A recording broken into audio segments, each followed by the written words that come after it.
Rádio Bandeirantes. Aqui você se informa. São 6 horas e 19 minutos. Nós vamos conversar ao vivo aqui na Rádio Bandeirantes agora, em áudio e vídeo, com o ex-ministro da Defesa e Segurança Pública, Raul Jungmann. Como vai, ministro? Tudo bem? Seja bem-vindo aqui ao Bastidores do Poder da Rádio Bandeirantes. Boa noite ao senhor. Tudo bem, agora eu queria um pouco mais de som aqui para poder ouvir você melhor. Vamos mandar mais som aí para o ministro, então. O nosso equipamento técnico aqui, a nossa central técnica, está mandando um retorno com mais volume aí para o senhor. Está me ouvindo bem agora? Otimamente bem. Que bom. Bem. Nós trouxemos o senhor aqui para o programa, Isabel Mega e eu, Pedro Campos, para conversar com o senhor sobre a recriação do Ministério da Segurança Pública. O senhor é a favor de um ministério exclusivamente para esse assunto no governo federal, ministro? Sou amplamente a favor e vou explicar por quê.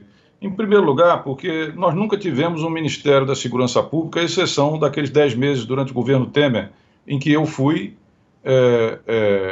ministro da Segurança Pública. Está me ouvindo? Estamos ouvindo perfeitamente o senhor. Estamos ouvindo, sim.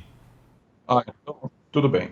Então, olha só, o Brasil tem, dentre as suas prioridades, o povo, a nação, tem dentro da sua prioridade uma maior segurança pública e redução da violência.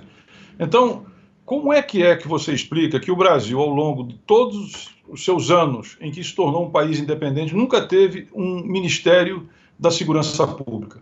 Você tem todos os ministérios da área social que estão lá, aliás, todos os setores sociais que estão na Constituição de 88. Você tem Ministério dos Esportes, da Cultura, da Educação, da Previdência, da Saúde, mas você não tem da Segurança Pública. Ora, se você não tem um Ministério da Segurança Pública, é porque na Constituição de 88 também não existem competências da União, ou seja, do governo federal, com a segurança pública. Então, presta bem atenção. Este é um problema central para os brasileiros e brasileiras. Mas na Constituição, quem cuida da segurança pública são os estados. Só os estados. Aí você pode perguntar, mas para que serve a Polícia Federal? A Polícia Federal ela serve para algumas coisas. Cuidar da fronteira, a questão alfandegária, a questão das drogas, mas não cuida da segurança pública. Por exemplo, o homicídio, que é aquilo que mais nos incomoda, que mais traz dor e sofrimento. O homicídio, quem cuida dele é o Ministério Público Estadual, a Justiça Estadual, a Polícia Civil Estadual e a Polícia Militar Estadual.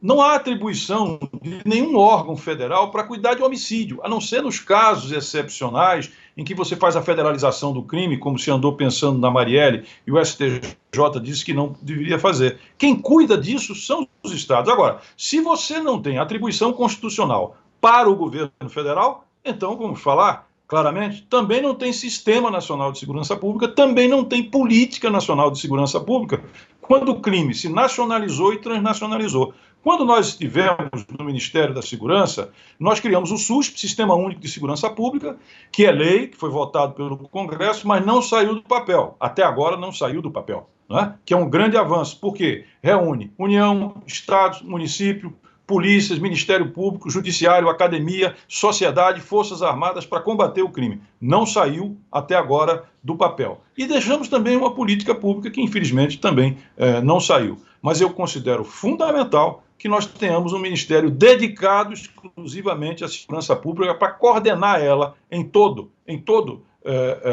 o espaço nacional e incluindo os 3 poderes da República.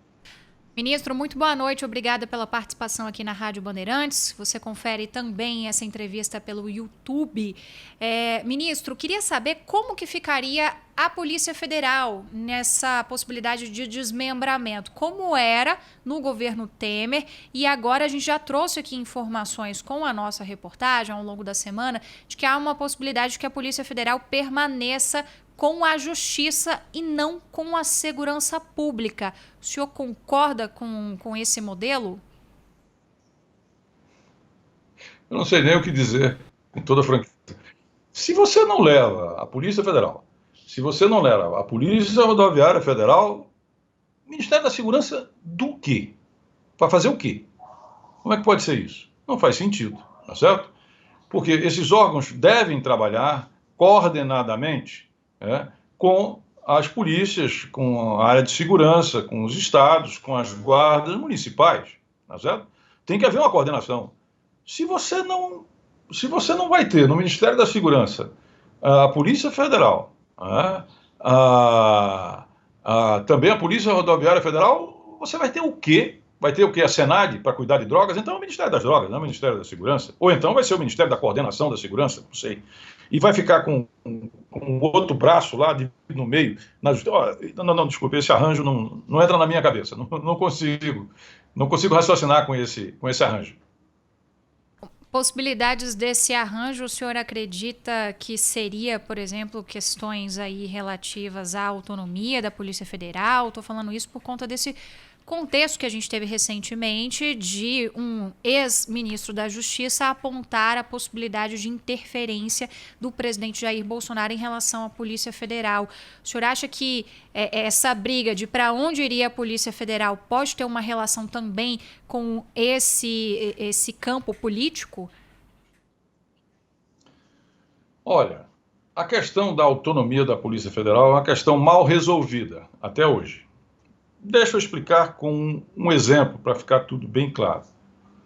Se lembra quando teve aquele prende e solta do Lula, que tinha 2 ordens para soltar, 2 ordens para prender? Vocês estão lembrados disso? Sim, Nossa, é impossível esquecer. Eu era o ministro. Uma trabalheira.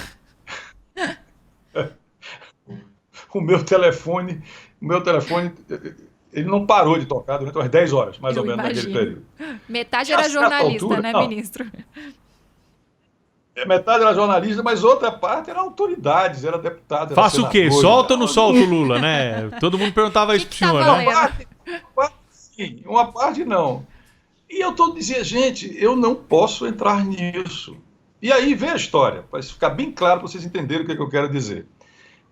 A Polícia Federal ficou, como se diz no popular, feita a mãe de São Pedro. Quer dizer, afinal, prende, solta, prende, o que é que faz? Eu então resolvi ligar para o presidente do TRF4, Tribunal Regional Federal 4, fica lá na 4ª região, que é o Dr. Thompson Flores. Sim. Liguei para ele, ele me atendeu e eu disse, olha, nós estamos vivendo um conflito de competências no seu tribunal.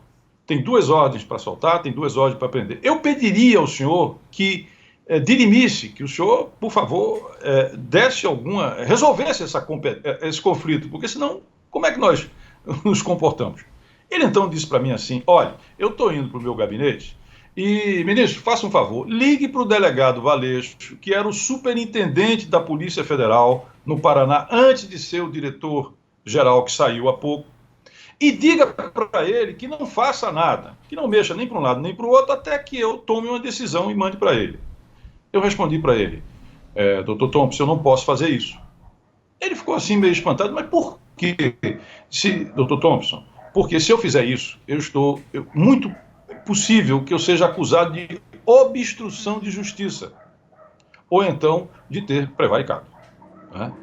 Aí ele disse, é verdade, o senhor tem razão, pode ter o telefone deles, eu passei, ele foi ver. Então veja, eu era o ministro da Segurança, a Polícia Federal estava subordinada a mim, e eu não podia dar um telefonema para dizer, olha, espera o Thompson Flores dizer alguma coisa. Por que eu não podia fazer isso? Porque a Polícia Federal, 9 fora, quando ela está cuidando de investigação de droga, de bandido, etc., atividades policiais, ela está o quê? A serviço de outro poder, que é o judiciário. Ela é, lembremos, Polícia Judiciária da União. E quando aquele agente, aquele perito, aquele delegado está, nesse caso, num processo, num inquérito, que é presidido por um outro poder, que é exatamente o judiciário, eu não posso, nem só eu, ninguém pode se meter nisso. Então veja como é ambígua essa questão. Não é?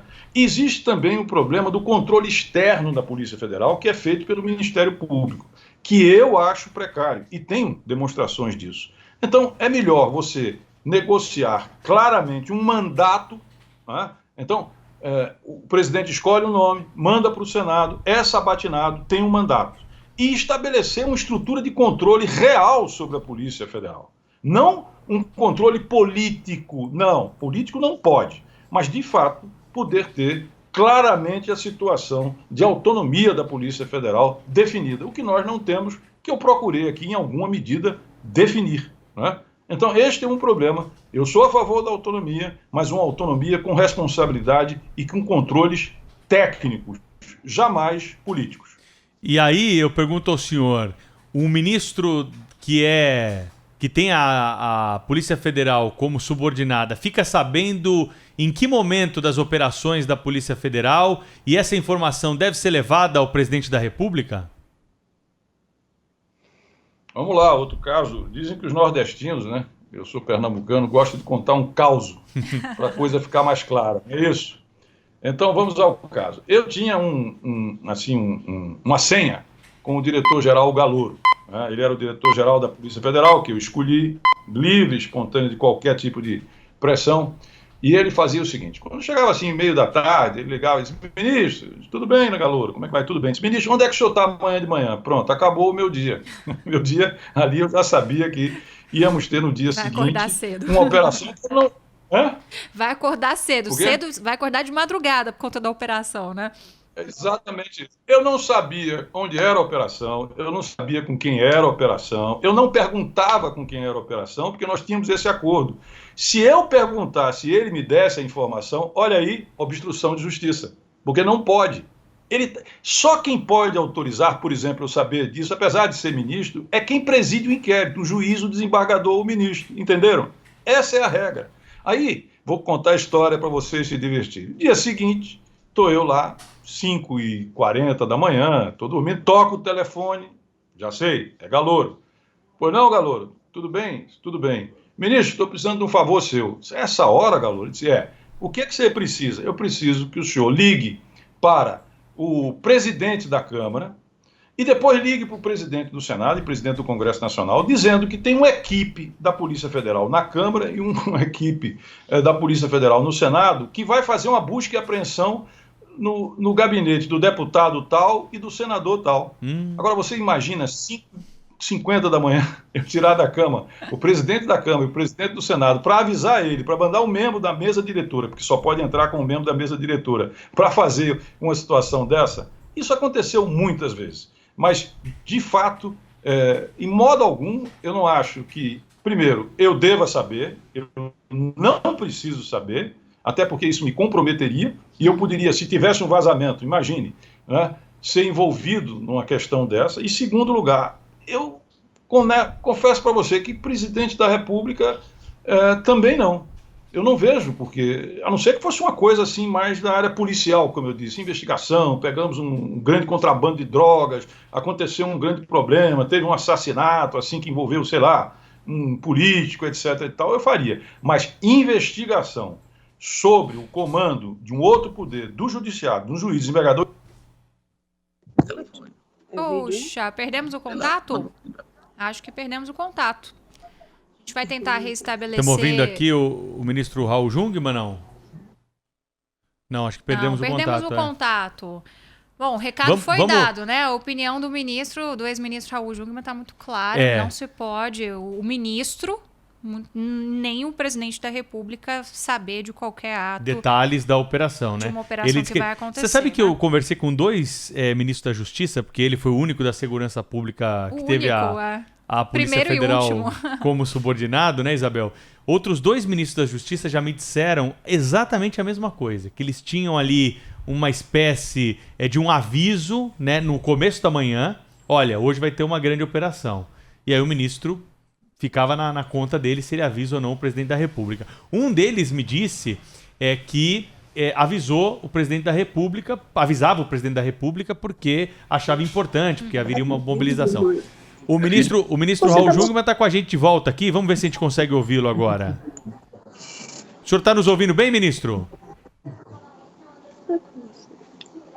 Eu acho que a gente está com tá com alguma linha cruzada outro aqui. Cantinho aqui do Grupo Bandeirantes. Mas a gente vai tentar reestabelecer o contato. Afinal de Quem contas, está na linha é o senador Ângelo Coronel. Senador Ângelo Coronel. Nós vamos falar com o senhor, senador. Mas era a próxima entrevista.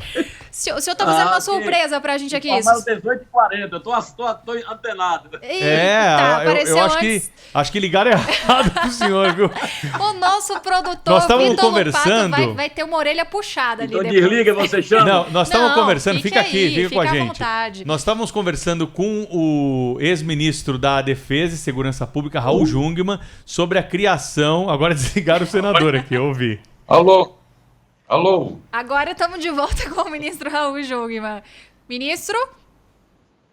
Oi? O senhor tá ao vivo conosco aqui na Rádio Bandeirantes, aí teve um problema na conexão, mas deu para entender o que o senhor disse a respeito do conhecimento do ministro e também do presidente da República. E para a gente encerrar a entrevista já, Isabel, eu queria perguntar também para o ministro sobre os desafios que essa pasta da segurança pública tem, né? Qual deve ser a prioridade, né? O que o Ministério da Segurança Pública deve focar, na opinião do senhor, para que a gente tenha uma redução do crime organizado, do contrabando de armas, do tráfico de drogas aqui para o Brasil, hein, ministro? E orçamento, ministro?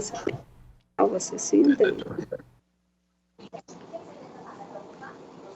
Acho que, de novo, a gente não conseguiu aqui o contato. Tá tendo uma linha cruzada para explicar para você, ouvinte, o ex-ministro Raul Jungmann estava conversando com a gente e o nosso próximo entrevistado, você já teve um spoiler aqui de quem será, é o senador Ângelo Coronel. E quem tá na linha com a gente? E o nosso produtor, Vitor Lupato, tá tentando colocar ordem no recinto aqui. Mas vamos ver. Tem alguém ouvindo a gente aí? Eu estou ouvindo vocês, Ângelo O Coronel. senador voltou. Ouvindo e vendo. Senador Ângelo Coronel, o senhor pensa o que a respeito do Ministério da Segurança Pública, hein, senador? E aí? Isso aqui tá... Ministro, isso aqui tá muito engraçado, porque nós temos 2 entrevistados, quando a gente aciona um, o outro responde. Ministro Raul Jungmann de novo com a gente, né? É isso? Isso. Não sei por quanto tempo, mas estamos aqui. Eu perguntei pro senhor, vou ser mais breve na pergunta para dar tempo. Qual deve ser o foco da segurança pública desse novo ministério, ministro? Bom, depende se você vai ter um ministério, não sei o quê, mas se fosse um ministério para valer, ele tinha que focar 3 coisas. Primeiro, que não está dentro, claro, mas é juventude de 15 a 24 anos de periferia, que está fora da escola, está fora do trabalho, baixa escolaridade, pouca renda, família desestruturada. A gente tem que trabalhar com essa meninada, estender a mão. Isso está um tanto fora do que a gente costuma falar de segurança pública. Mas quando você olha e vê a população prisional do outro lado, você vai ver que... Estamos te ouvindo.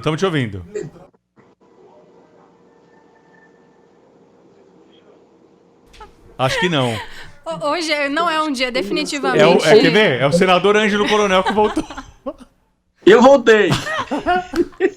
É melhor você desligar. Ô, senador, Vocês estão me vendo? Sabe quem que vai Vocês estão voltar me vendo? aqui para explicar para os ouvintes essa bagunça? O Vitor Lupato. Tava tentando explicar pra gente aqui no estúdio e aí teve que correr de novo para plugar. Não sei se o ministro Jungmann ou se o senhor. Daqui a pouquinho a gente vai botar o Vitor Lupato aqui para explicar essa história. Não, vem cá, Vitor Lupato, vem cá. Vem aqui. Você vai explicar o que aconteceu aqui, porque nós não vamos passar essa vergonha à toa, não. O que tá acontecendo? Quem que tá no ar com a gente aqui agora? Raul Jungmann e o senador Ângelo Coronel. Os dois. Exato, mas eu mandei um oi pra ambos, pra hora que a entrevista fosse acontecer, ficasse todo mundo lá já pronto, porque o Skype é em outro lugar, eu tô até suando, e não tá calor Tá aqui em São mesmo. Paulo. Eu tô correndo pra lá e pra cá, Tá. mas o problema é... E quem tá na linha agora com a gente? Os dois estão na linha. dois estão na linha. Os dois, mas aí eu venho pra cá e falo, Raul Jungmann, ok, ali ele, ó. Raul Jungmann está ok. Mas aí eu volto pra lá e tá o Ângelo Coronel aqui, eu não tô entendendo também. Então vamos encerrar a entrevista com o Raul Jungmann para ouvir o Ângelo Coronel. Ministro, então, só para finalizar a história do foco da segurança pública, na opinião do senhor, o que deve ser prioridade do governo aí? Rapidinho, quero deixar meu abraço aqui com o senador Ângelo Coronel. Dizer o seguinte: primeiro, juventude vulnerável. Tem que ter um programa nacional para trabalhar com elas. Segundo, polícias. Em princípio, tem muitas outras coisas, você tem que despolitizar, não pode ter política com polícias, e quem cometeu delito, quem se meteu com corrupção e com milícias tem que ir para fora.